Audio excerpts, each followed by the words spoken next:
On a Monday in May, 5 stories crumbled and 34 lives were silenced forever. In a year that's been as eventful as this one, you might think it would be difficult to pick one standout event, but I can say without a doubt that the incident that had the most impact on me was the George building collapse on the 6th of May. Hi, I'm Tamsin Metelerkamp, and I'm a journalist with Maverick Citizen at Daily Maverick. The collapse of the 5-story building was followed by a days-long recovery effort as rescuers attempted to find an indeterminate number of workers who'd been trapped beneath the rubble. And in the end, 34 people lost their lives and 28 survived. My former colleague Vellani Ludidi and I were alerted to the collapse on the Monday, and we left Cape Town at about 3 a.m. the following day and arrived on site at about 9 a.m. on the Tuesday. For the next 5 days, we were on the scene from the early hours until late at night, tracking the recovery efforts and engaging with families, rescue personnel, and local authorities. We produced about 10 articles during that period. At the time, I remember telling Vellani that it was the largest disaster scene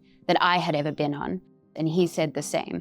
The grief and the desperation that we saw while reporting from the ground is something that will stay with me for a long time. We also saw the incredible commitment of rescue teams from the SAPS, disaster management, and volunteer-based organizations like Search and Rescue South Africa and Gift of the Givers. We saw the way the members of the George community came together to assist by providing food and supplies for rescuers and families of those who were affected by the collapse. Since then, Daily Maverick has continued to track developments related to the collapse, including articles about the Engineering Council of South Africa's decision to place the consulting engineer linked to the collapse on precautionary suspension. This story isn't over yet, and it won't be until the reports coming out of the various investigations are released to the public. I think the work of journalists forms part of our institutional memory as a society. The material we produce becomes part of a record that people can refer to